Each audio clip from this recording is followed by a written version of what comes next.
It was an apparently ordinary night, with no indication that anything unusual was about to happen.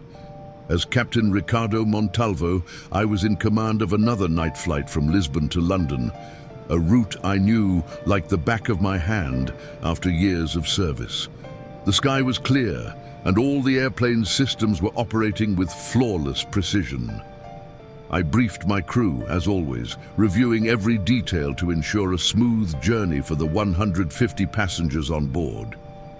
Everything followed the routine script of a regular night. However, as soon as the plane took off, a strange feeling came over me. It wasn't a technical issue, nothing related to the aircraft. It was something deeper, almost imperceptible. An unusual lightness took hold of me, an unsettling sensation that something was not quite right. Even though everything seemed to be functioning perfectly, my senses were on high alert, as if my subconscious was trying to communicate something that my mind hadn't yet grasped. It was as though an invisible shadow hovered over us, waiting for the right moment to reveal itself. About an hour after takeoff, when the plane was cruising at altitude over the vast and enigmatic Bay of Biscay, something began to deeply unsettle me. Looking at the navigation instruments, I noticed signs of severe turbulence approaching rapidly. The radar, normally an unquestionable precision tool, indicated a massive storm formation ahead of us. However, when I looked out the cockpit window toward the horizon, I saw a scene that completely contradicted the readings. The sky was clear, as blue as a canvas of tranquility, with not a single cloud in sight. That made no sense at all. My instinct, however, warned me that something was wrong, and it wasn't the time to ignore it. With a racing heart, I began taking precautionary measures. I adjusted the aircraft's altitude, hoping to avoid the supposed turbulence, and advised the crew to prepare for whatever might come. Everyone needed to be safe, even if the signals were contradictory. Then the unthinkable happened, a phenomenon that seemed to defy all the laws of physics and logic. On the horizon ahead of us, a dense, thick fog began to form out of nowhere, as if summoned by an invisible force. It grew rapidly, spreading in all directions, until the entire sky in front of us was obscured. It was as if an opaque and impenetrable curtain had been lowered before us, completely blocking any visibility.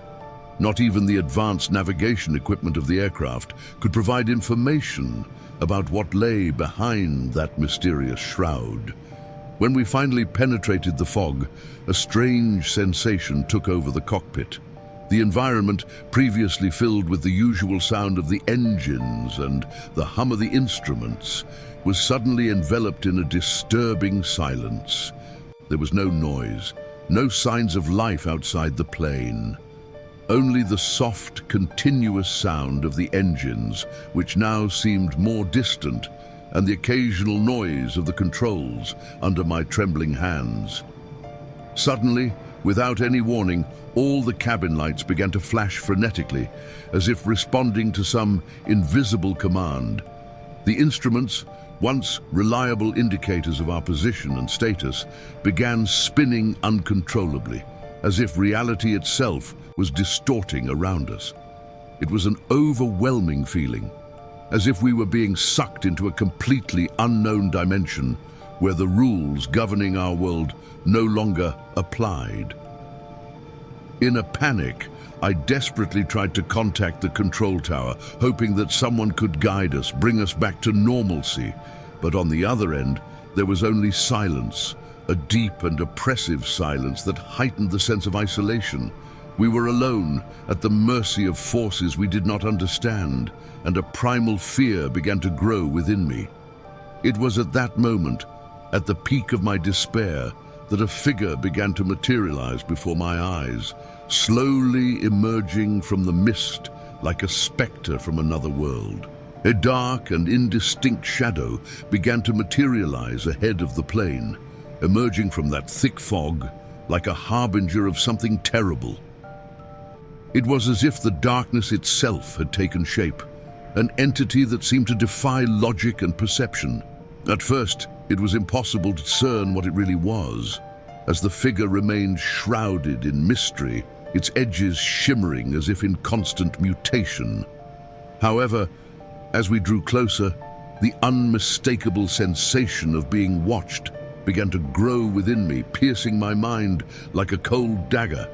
It wasn't just a physical presence, but something that touched the depths of the subconscious, awakening a primal and uncontrollable fear.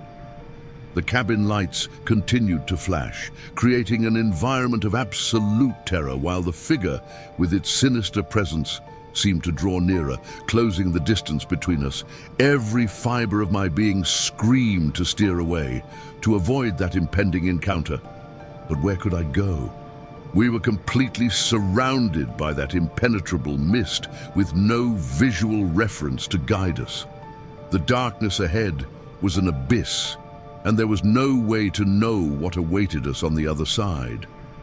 Then, as suddenly as it had appeared, the figure vanished, as if it had been sucked back into the void from which it came. The fog enveloping us began to dissipate slowly, revealing fragments of the sky that had vanished moments before. For a brief moment, I felt a glimmer of hope, a small spark of relief, thinking that perhaps in some inexplicable way the worst had passed. But before I could take a sigh of relief, a horrible sound echoed through the cabin, a piercing and shrill scream that seemed to come from the very depths of hell. It wasn't a human sound. No, it was something much more disturbing, something inhuman that froze the blood in my veins. Panic seized the plane in an instant. The passengers, who had been motionless until then, began to scream in terror, their voices filled with horror. Some fainted, unable to endure the horror of the moment, while others, in complete desperation, tried in vain to find a logical explanation for what they were witnessing. But there was no logic to be found in that absolute chaos. Whatever was happening, it defied all our understandings. I struggled to remain calm, trying to cling to all the years of training I had received. I was the pilot, and I had to be the rock in the storm. But inside, I knew the truth. Never in all my years of experience had I faced anything remotely like this. Communication with the tower was still cut off.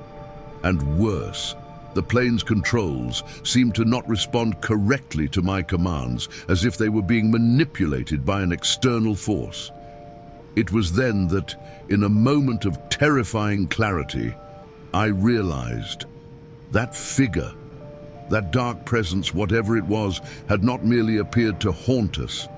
It was guiding us, leading us not to our planned destination, but to something much darker, much more sinister. It was as if we were being taken to a place where darkness reigned, a place from which there might be no return. Finally, after what seemed like endless hours of tension and terror, but which were probably only a few minutes, the fog began to completely clear, revealing the starry sky that had seemed to be erased by a moment of nightmare.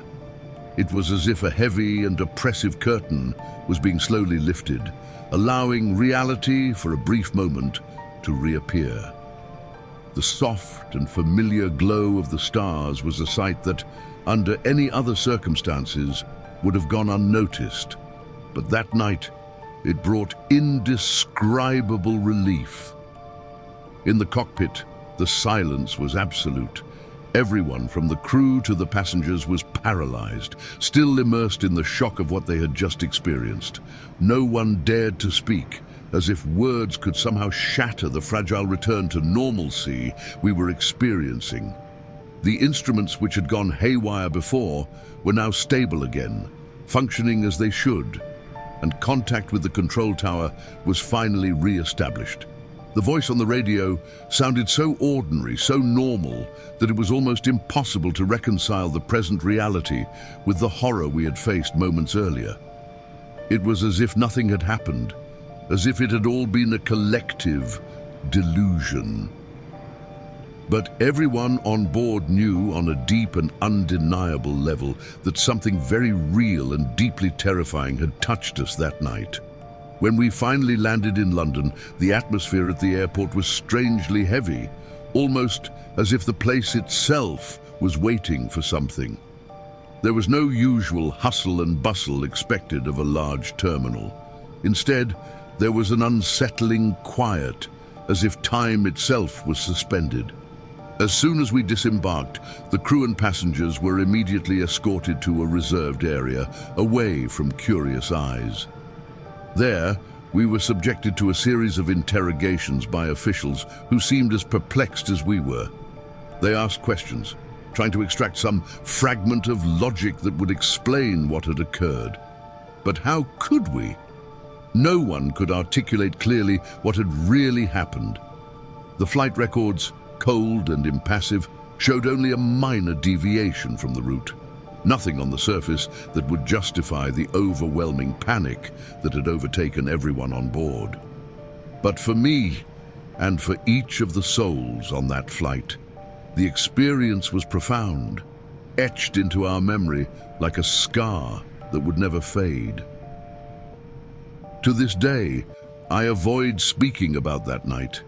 It's as if the mere act of mentioning what happened could bring back that darkness, that visceral fear that enveloped us.